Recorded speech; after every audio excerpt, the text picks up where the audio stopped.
Can we put our hands together to welcome Neal on stage to share with you why the future isn't digital? Neal, please. Thank you. Thank you. Great introduction. It's great to be back speaking in Singapore. How are we today? Wait a minute, that didn't sound like Singapore. Usually we're more quiet. So, good morning, Neal, Swadika, Salamat Pagi, and g'day, mate, to everyone today. So thanks to Dupe and the Plug and Play team for inviting me to speak. I just finished this presentation in Canberra Airport last night at about 10 p.m. So you're the first people in the world who are going to see this. So if it's good, please tell everyone. If it's not good, my name's Dupe from Plug and Play. All right. So what I've started to notice recently that, we get all these big trends, don't we? Everyone jumps on the bandwagon, digital transformation, and the future's digital, it's all about technology, but I'm starting to realize the future is not digital. Yeah? So let me take you through why I think the future is not digital, and hope that I can convince you that there is something else, yeah? We see these slides a lot, don't we? Many of you, I'm sure, have been to conferences, and we always hear the same thing. Amazon, a big tech giant, and they own no stores. Airbnb, the world's largest kind of hotel chain, own no properties.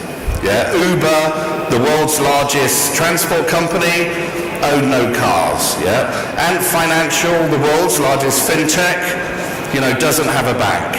And we hear this all the time. This was true, but it isn't true today.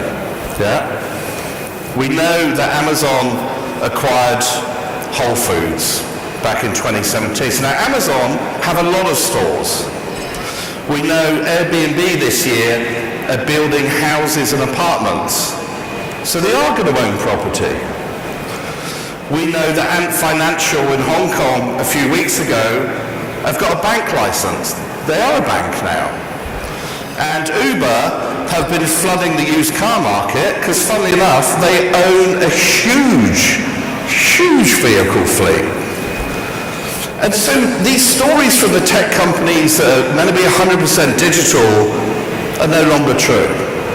So that's why it started to make me think maybe the future isn't digital.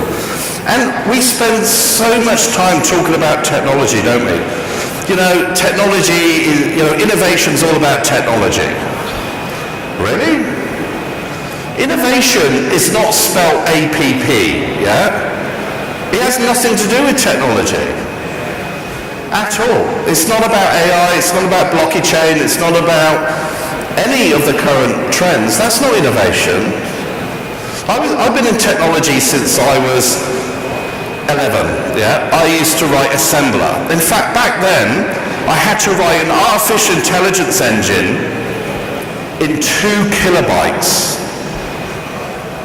That includes storing the data in 2K in assembler, working on a machine that had a rubber keyboard. That is hard. The technology today has never been easier. Technology's simple today. It's just utility, yeah? But let's not confuse it with innovation. For me, innovation is very clear. It's about finding the right problem, not the symptom of the problem, not the easy problem, or sometimes the wrong problem. Find the right problem, solve it in an elegant manner. That doesn't mean it has to be beautiful, but it better not be ugly. Don't over-engineer, don't overspend, don't over-feature. Create something which fits perfectly to your problem.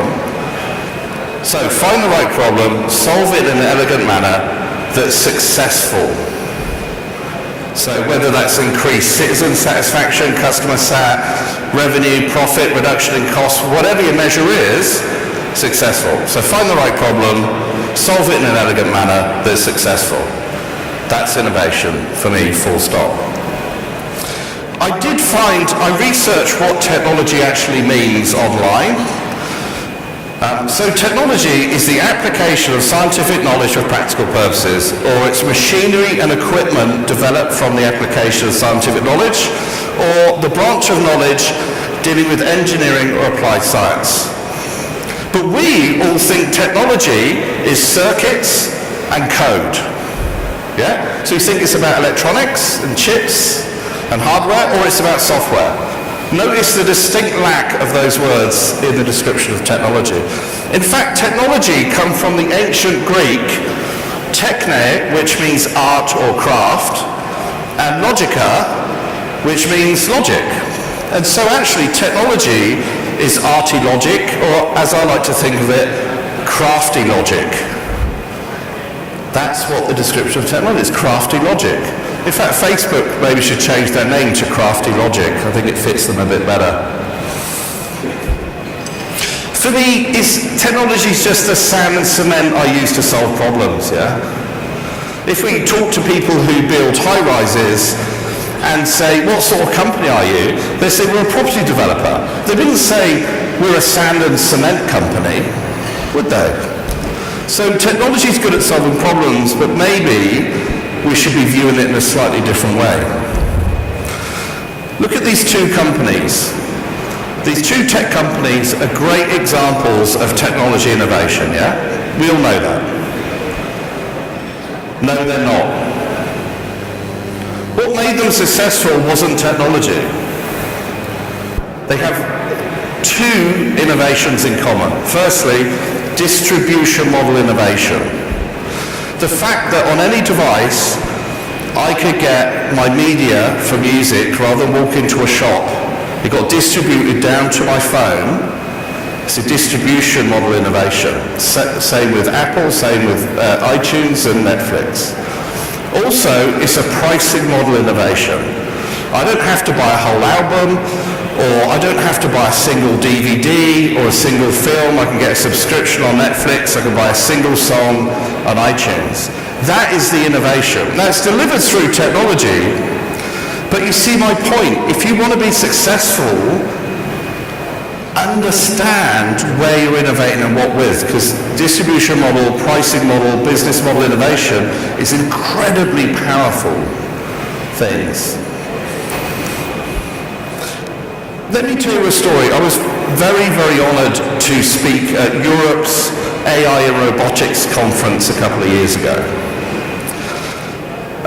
And I don't know why they asked me to speak on AI. I mean, in fairness, I can't even spell it. Yeah, got that one, good. And I met this guy, Garry Kasparov. Now, Garry Kasparov, for those who are younger in the audience, is the world's most famous chess player. He was the one that got beaten by the IBM AI platform, yeah? So he was the world's best chess master and got beaten by, I think it's Deep Blue, back in the 90s, 94 I think. So I went for dinner with him after the conference, and he is the smartest person I've ever met in my entire life. To try and keep up with him and the way he was thinking in the conversation, my eyes were swiveling in the back of my head. It's amazing. He's a visionary on AI and how it's going to change the world. But for some reason, he liked me. I think it's because of my dress sense and my ability to drink vodka. So he said, look, I'd love to come and see your innovation lab in Singapore next time I'm there. So about a month or so later, I got an email from him that says, hey, I'm going to be in Singapore. I'd love to see the innovation lab at DBS. So the team were really excited. So we got lots of projects running at the time in the innovation lab, many on AI, including this one from Impress.ai. And we did the tour with him, and I said, oh look, could you have a chat to the team, Garry? It'd be really great. You know, you're a legend. They'd really enjoy that. So he sat down in the room. I said, what did you think of our lab? He goes, I just come from Google X. Your lab is better than Google X. And I was like, whoa. Wait a minute. Is he just saying that because we gave him free lunch?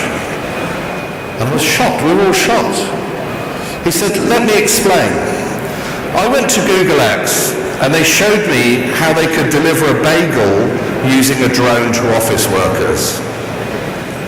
I come to see you, and you showed me how you're inventing the future of finance globally. That's why I think you're better than Google X. So that's what I mean. Sometimes we get carried away with technology and we forget what we're doing. Why are we doing all of this? And I advise quite a few companies. There's a few of my clients in the room today. And, you know, I think we've lost sight, especially corporates have fundamentally lost sight of what they do. So I'll tell you an example, yeah? I was talking to a CEO of a bank, and I said, right, what do you do as a business? He goes, Neal, you're in banking, you know. I go, I know, humour me, tell me what you do. He goes, well, you know, we do lending, we do car loans, we do mortgages, we've got credit cards, we do SME lending, we do life insurance, we do health insurance, we do property insurance. So we do all these things. Okay. I said, he goes, what do you think? I say, I think you've got it wrong.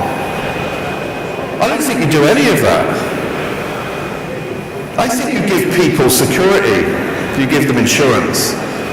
You give them their kids' education. You give them a savings and investment account for college. You power their day-to-day living. You give them a credit card. You solve their transport problems. You give them a car loan. The role of any company and startup is just solve your customers' problems. So he said, well, how can you help us change the way we operate? I said, very easy, yeah? Think about how companies, and lesser degree startups, because you're a bit smarter, think about how you build a new app or product or service, yeah? You think, right, I've got all this stuff to sell, credit cards, loans, blah, blah, blah, and then I'm going to build an app so I can sell all my products. I said, why don't you build something that doesn't sell anything? He goes, what? I go, why don't you just build something that's really successful but doesn't sell anything? He said, what's the point in that? I said, look, if you design it to be engaging, to solve your customers' problems, something they value highly and will recommend and use, and then right at the end, put in your product. So fundamentally change your design process from putting your product at the front to solving their problems with the product at the back. Very different philosophy on how you design, and that's what we use with Picture Wealth. Our philosophy was to make people financially happy, to educate them, to help them, to do what a bank should be doing, which is making their customers more financially successful. Many banks do, but also many banks monetize, yeah? So the job of a company is to solve their customers' problems. But what about the other humans, yeah? The staff. Who here agrees that working in a company is absolute joy? And you love everyone you work with, and the way it's structured is beautiful, you get the freedom, you get to live your dream in that office. Who invented work? They should be shot. I'm sorry. What a stupid idea.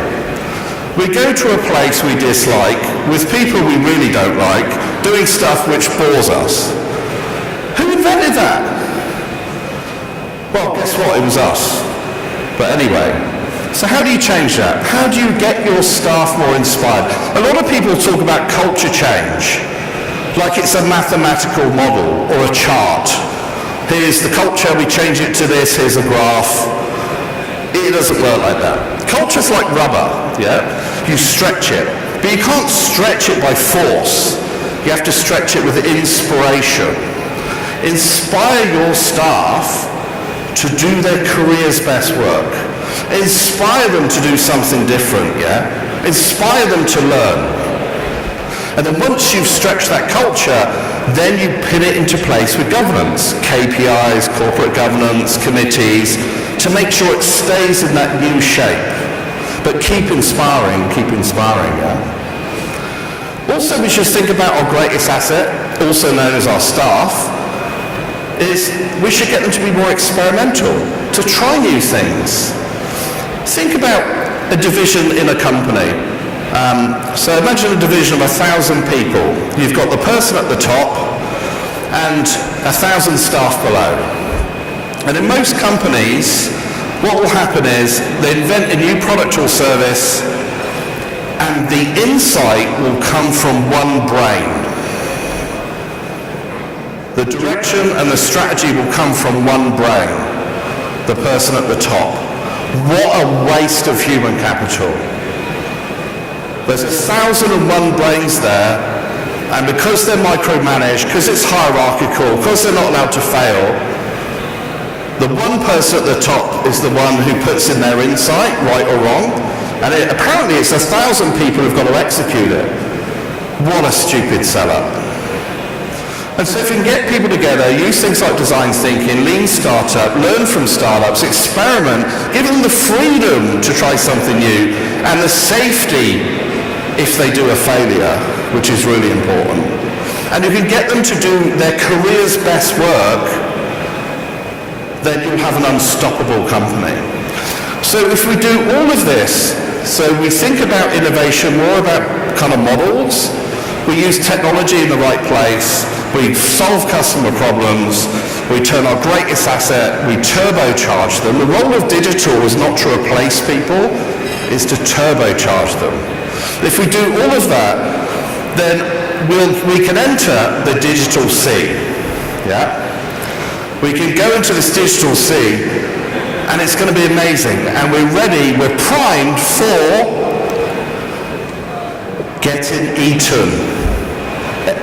Getting eaten by the tech and e-commerce giants who've been sat there, sometimes for decades, going, hey, banking, hurry up and digitize, I want to eat your business. Healthcare, I want to eat your business. I don't want branches, I don't want hospitals, I want digital. So if you digitize everything, then you put yourself up for just being swallowed. I'm not talking acquired.